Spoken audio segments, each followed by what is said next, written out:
کبھی بھی اس کی نظر، اس کا دماغ، اس کے بال، اس کی یادداشت اور اس کے اعصاب کبھی ختم نہیں ہوں گے۔ اور لاکھوں سے زیادہ لوگوں نے، بہت دنیا نے اس کو آزمایا، ناخن کاٹنے کے بعد ناخن میں تیل لگائیں، ہاتھ کے ناخن اور پاؤں کے ناخن۔ آج کل ایک بہت بڑی ریسرچ ہے، جبکہ یہ پرانی طب کی تحقیق ہزاروں سالوں کی ہے، وہ ہے ریفلیکسالوجی۔ کون سے حصوں کو دبائیں تو کون سا مسئلہ حل ہو جاتا ہے، اور کہاں کوئی آئل سے اس کی مالش کریں تو کون سی جسم کے اعضاء، پٹھے، اعصاب ٹھیک ہو جاتے ہیں۔ کہتے ہیں کہ اگر انگوٹھے کو مالش کریں گے، انگوٹھے کی، تو اس سے سر اور گردن کے پوائنٹ ہیں۔ شہادت کی انگلی میں معدہ اور بڑی آنت کے متعلق ہیں، اگر اس کی مالش کریں گے، اس کے ناخن کی، اس کے ناخن کے حصے کی۔ بیچ کی انگلی دل اور گردش کے نظام سے، یعنی سرکولیشن، خون کا نظام۔ چھوٹی انگلی، اس کا تعلق دل سے ہے اور آنتوں سے ہے، اور پیر کے انگوٹھے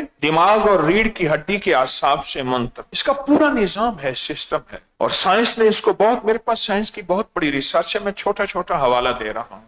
یہ میرے پاس انٹرنیشنل جرنل ہے ڈرماٹولوجی کا، جلد کا، ناخن کے، میرے پاس ریسرچ پڑی ہے کہ جب ہم ناخن کی روٹس اور جڑوں کو تیل لگائیں گے اس کے کیا فائدے ہوں گے۔ انسان کا جو ناخن ہے اس کے اندر ساری رگیں ہیں، میں آسان الفاظ میں، شریانیں ہیں، باریک نالیاں ہیں۔ اس کا تعلق ہمارے اعصاب سے ہے، نروس سسٹم سے ہے، اعصاب سے ہے۔ نیشنل لائبریری آف میڈیسن کی تحقیق ہے امریکہ کی، کہ اس کے مطابق کہ جلد کو، اور خاص طور پہ ناخن کے نیچے کی جلد کو کتنی ضرورت ہے آئلی ہونے کی، تیل کی کتنی ضرورت ہے۔ اس سے دل کا کیا تعلق ہے، اس سے اعصاب کا کیا تعلق ہے، اور اگر آپ اپنے جسم کو جراثیم سے دور کرنا چاہتے ہیں اور اپنا دفاعی نظام، ڈیفنس پاور، اورینٹل فورس، جو آپ کو بیماریوں، چھوتوں، وباؤں سے بچاتی ہے، اس کو مضبوط کرنا ہے، تو اس کا تعلق کتنا زیادہ ہے۔ ایک بزرگ ہیں کہ جو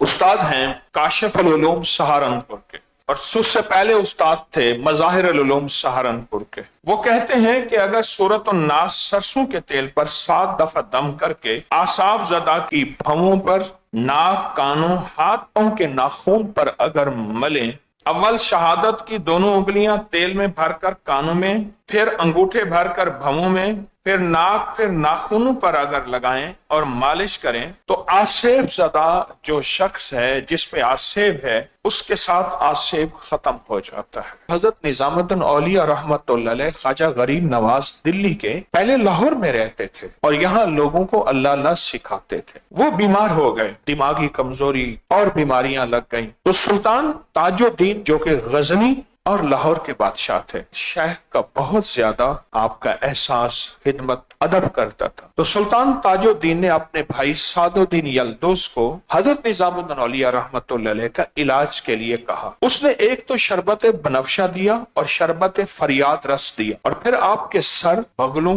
انگلی کے درمیان کے حصوں اور ناخن کاٹ کے ان کے اوپر مسلسل تیل کی مالش کرائے، بہت زیادہ کرائے، حتیٰ کہ آپ ان تدبیروں سے اللہ کے فضل سے صحت یاب ہو گئے۔ ضماد بن سالبہ وہ شخص ہیں جو طائف کے رہنے والے تھے، اللہ کے حبیب صلی اللہ علیہ وسلم کے جوانی میں آپ سے آ کے ملا کرتے تھے۔ انہیں کسی نے بتایا کہ نبی علیہ السلام نے نبوت کا دعویٰ کیا ہے۔ مشرکین مکہ نے عام کر دیا تھا کہ نعوذ باللہ رسول اللہ صلی اللہ علیہ وسلم کا دماغ کمزور ہو گیا اور دماغی خلل ہو گیا ہے، نعوذ باللہ۔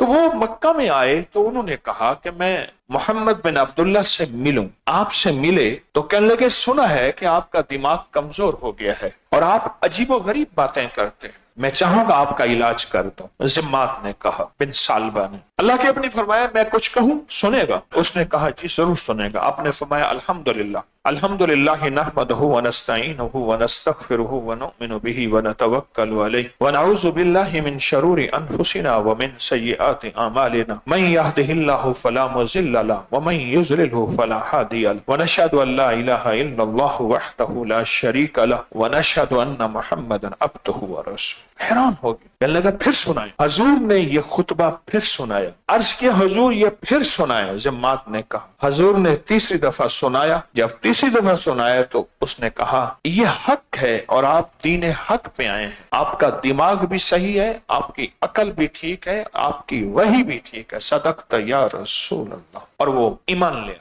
ذمات کے بارے میں ہمارے معالجین، اطباء اور محدثین نے لکھا ہے کہ وہ ناخن پہ تیل لگوائے کرتے تھے کٹوانے کے بعد، اور وہ بہت بڑا معالج تھے۔ وہ جھاڑ پھونک کے ذریعے بھی علاج کرتے تھے اور طب کا علاج بھی کرتے تھے۔ حضرت ضماد بن ثعلبہ رضی اللہ تعالی عنہ، میں حاضر ہوا باب العلوم میں، استاذی مولانا عبد المجید صاحب رحمۃ اللہ علیہ ختم بخاری پہ مجھے بلوایا، بہت پرانی بات ہے۔ تو وہاں میں نے حضرت کو کچھ تجربات بتائے، شفقت فرماتے تھے، میرے ہاں بھی تشریف لاتے تھے لاہور۔ فرمانے لگے کہ صدر صاحب مولانا عبد الخالق صاحب دارالعلوم کبیر والا حافظے کے لیے اکثر ہاتھ پاؤں کی مالش، سر کی مالش اور ناخن کاٹنے کے بعد ناخن پر تیل لگانے کا بہت زیادہ اہتمام فرماتے، اور اپنے طالب علموں اور اساتذہ سے بھی کہتے کہ وہ بھی تیل لگایا کریں۔ یہ میں نے استاد جی کی بات کہی۔ ہمارے بزرگ تھے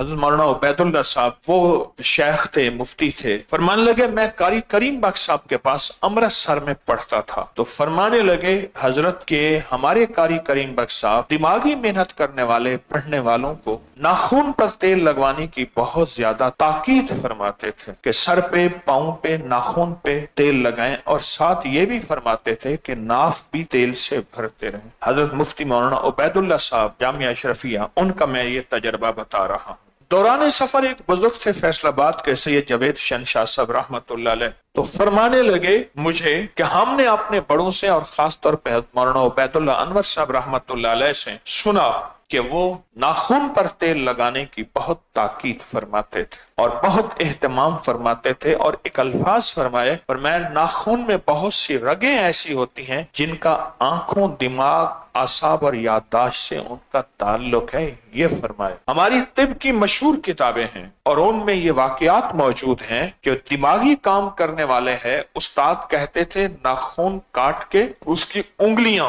تیل میں بہت دیر تک ڈبو کے رکھو، اس طرح پاؤں کی انگلیاں بھی تیل میں ڈبو کے رکھو، یہاں تک اہتمام فرماتے تھے۔ ہماری طب کی مستند کتابوں میں یہ حوالے واقعات موجود ہیں۔ دماغی کام کرنے والا یا دماغ کو صحت مند، نظر کو صحت مند، اعصاب کو صحت مند رکھنے والا، اس کو یہ بات بہت زیادہ فرماتے تھے۔ موسیٰ زئی شریف میں پیر نعمان صاحب تھے رحمت اللہ، فرماتے تھے کہ ہمارے بڑے جو ذکر کرنے والے کے لیے لوگ آتے تھے موسیٰ زئی میں، ان کو آدھا پاؤ گھی روز دیتے تھے، وہ کھائے گا، ذکر کرے گا تاکہ دماغ خشک نہ ہو، آدھا پاؤ گھی روز دیتے تھے۔ اور دوسرا کہتے تھے کہ اس کے سر دماغ میں دیسی گھی کی مالش اور ناخن پہ بھی دیسی گھی کی مالش کرواتے تھے۔ موسیٰ زئی کی خانقاہ حضرت خواجہ دوست محمد قندھاری رحمت اللہ علیہ بڑے تھے، میں کئی بار گیا ہوں۔ خواجہ سراج صاحب جن کی نام کی برکت سے خانقاہ سراجیہ ہے، وہ ان بڑوں کی بات میں نے بتائی ہے۔